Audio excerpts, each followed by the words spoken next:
নমস্কাৰ, মই মনোৰঞ্জন। কালি আপোনাৰ মানে যোৱাকালি ৰাতি দিল বেচেৰা ফিল্মখন চালোঁ।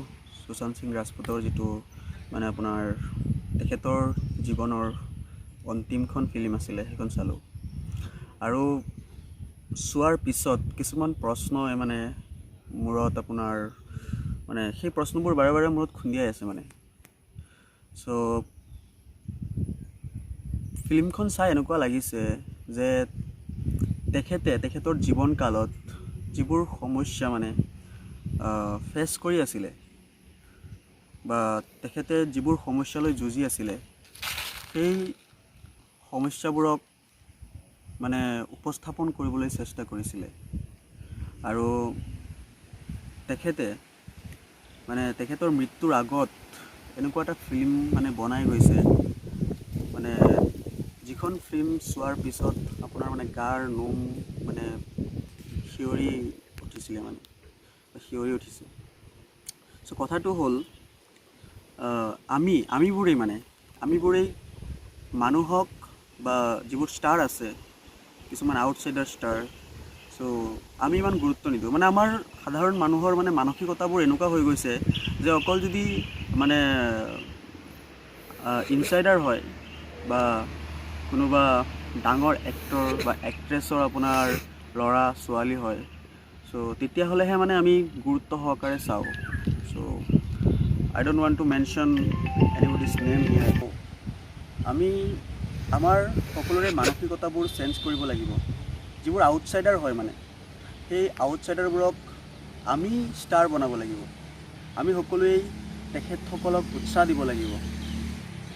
সেইটো আপোনাৰ মানে যি ফিল্মতেই নহওক কিয়, বলিউড, টলিউড, জলিউড, চ' যি ফিল্মতেই নহওক কিয়, আমাৰ জলিউডৰ অৱস্থাটো বহুত বেয়া চলে। মাজে মাজে ভাল হয়, মাজে মাজে বেয়া হয়। ত' আমিবোৰ আমাৰ সংস্কৃতি ধৰি ৰাখিবলৈ প্ৰযত্নবান নহওঁ। মানে আমি আমাৰ সংস্কৃতিবোৰক মানে আগবঢ়াই যোৱাটো আমি নিবিচাৰোঁ। তেনেকুৱা মানে হেৰি হয় আপোনাৰ, যেতিয়া অসমীয়া ফিল্ম ৰিলিজ হয় তেতিয়া মানে আমি হলত গৈ নাচাওঁ, বা সেই আৰু যেতিয়া হিন্দী ফিল্ম ৰিলিজ হয় তেতিয়া আমি মানে যেতিয়া ডাঙৰ এক্টৰবোৰৰ ৰিলিজ হয় তেতিয়া আমি চাওঁ। চ' আমাৰ এইটো কি ধৰণৰ মানসিকতা মানে, চ' যিবোৰ আউটচাইডাৰ হয়, নতুনকৈ ফিল্ম ইণ্ডাষ্ট্ৰীত আহিছে বা বহুত সংগ্ৰাম কৰি মানে ফিল্ম ইণ্ডাষ্ট্ৰীত এটা মানে জেগা বনাবলৈ সক্ষম হৈছে, চ' তেখেতসকলক আমিয়ে ষ্টাৰ বনাব লাগিব। এতিয়া সুশান্ত সিং ৰাজপুতৰ বিষয়ে যদি ক'বলৈ যাওঁ, তেখেতৰ দিল বেচেৰা যিখন ফিল্ম আছিলে, তেখেত যদি জীয়াই থাকিলে হয়, তেখেতৰ জীৱন্ত কালত যদি এই ফিল্মখন ৰিলিজ হ'লে হয়, তেতিয়া হয়তো আমিয়ে সেইখনক ফ্লপ বনালোঁ হয়।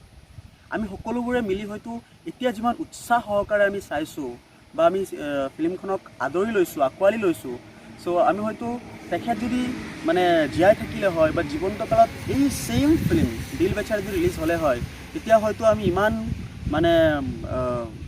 আঁকোৱালি নল'লোঁ হয়, আৰু আমাৰ কাৰণেই সেই ফিল্মখন হয়তো ফ্লপ হ'লে হয়। আজি তেখেত ঢুকাইছে, শুনিবলৈ বহুত বেয়া লাগিব, this is a bitter truth, যে তেখেত আজি ঢুকাইছে, আৰু ঢুকোৱাৰ কাৰণে হয়তো আজি আমি সকলোৱেই ইমান মানে আপোনাৰ আগ্ৰহেৰে চাইছোঁ।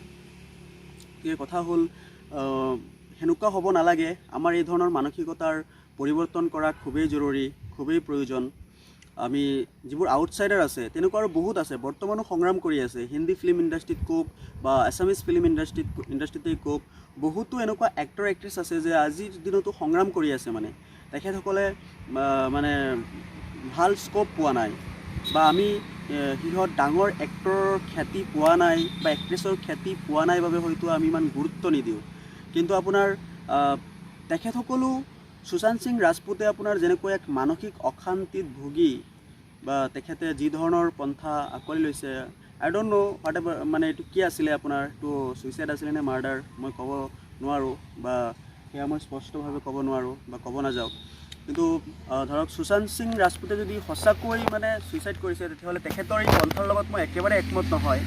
কিন্তু তথাপিও তেখেতে যি ধৰণৰ মানসিক অত্যাচাৰৰ বা মানসিক হাৰাশাস্তিৰ সন্মুখীন হৈ এই ধৰণৰ এটা ঘটনা তেখেতৰ লগত সংঘটিত হ'ব পালে, চ' আজিৰ দিনতো আপোনাৰ বহুত এক্টৰ এক্ট্ৰেছৰ লগত তেনেকুৱা ধৰণৰ ঘটনা ঘটি আছে আৰু তেখেতসকলে মেণ্টেল হেৰেছমেণ্ট এতিয়াও সহ্য কৰি আছে। চ' এতিয়াও সময় আছে আমি যাতে যিবোৰ আউটছাইডাৰ হয় সেই আউটছাইডাৰবোৰৰ ফিল্ম যেতিয়া আপোনাৰ ৰিলিজ হয় তো আমি সকলোৱে সিহঁতৰ ফিল্মক আমি আঁকোৱালি ল'ব লাগে, আমি চাব লাগে, উৎসাহ দিব লাগে।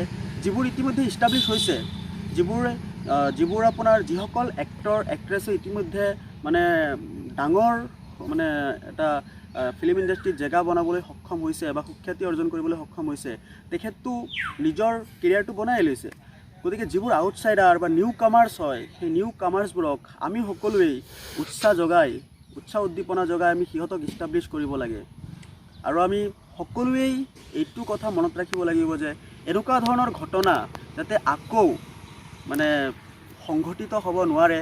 সেয়া আপোনাৰ বলিউডতেই হওক, টলিউডতেই হওক বা জলিউডতেই হওক, এনেকুৱা ধৰণৰ ঘটনা যাতে আকৌ সংঘটিত হ'ব নোৱাৰে, তাৰ বাবে আমি সকলোৱেই সেই পৰিস্থিতিবোৰৰ প্ৰতি নজৰ ৰাখি আমি কাৰ ফিল্ম চাম, কাৰ ফিল্ম নাচাওঁ বা আমি কাৰ ফিল্মক সকলোতকৈ বেছি গুৰুত্ব দিম, গুৰুত্ব সহকাৰে চাম, কাৰণ গোটেইখিনি আমাৰ সাধাৰণ জনতাৰ ওপৰতেই নিৰ্ভৰ কৰে ন। গতিকে আপোনাৰ আমি বিচাৰিলে কাৰোবাক ষ্টাৰ বনাব পাৰোঁ আৰু আমি যদি মানে ইচ্ছা নকৰোঁ তেতিয়াহ'লে আমি কাৰোবাক ফ্লপো কৰিব পাৰোঁ। গতিকে কথা হ'ল আপোনালোকে কথাখিনি অকণমান ভালকৈ দকৈ ভাবি চাব, ভালকৈ অনুধাৱন কৰিব। গতিকে আপোনাৰ আমি সকলোৱেই বৰ্তমান সমাজত যিবোৰ প্ৰচলিত প্ৰথা, যিবোৰ মানে যি ট্ৰেণ্ড চলি আছে, মানে যি ধৰণৰ ট্ৰেণ্ডবোৰ চলি আছে, ট্ৰেণ্ডবোৰৰ পৰিৱৰ্তন কিন্তু আমি কৰিব লাগিব। আৰু আজি যদি আমি সকলোৱে মিলি এই ধৰণৰ ধাৰাৰ ট্ৰেণ্ডৰ পৰিৱৰ্তন নকৰোঁ, তেতিয়াহ'লে তাৰ শিকাৰ কিন্তু আপোনাৰ পৰৱৰ্তী প্ৰজন্মও হ'ব বা আপোনালোকৰ ল'ৰা ছোৱালী বা আপোনালোকৰ ভৱিষ্যত প্ৰজন্মও কিন্তু এই ধৰণৰ পৰিস্থিতিৰ শিকাৰ অৱশ্যই হ'ব। ফেভাৰিটিজিম বা নেপোটিজিম বস্তুটো আপোনাৰ সকলোতেই কম বেছি পৰিমাণে থাকে।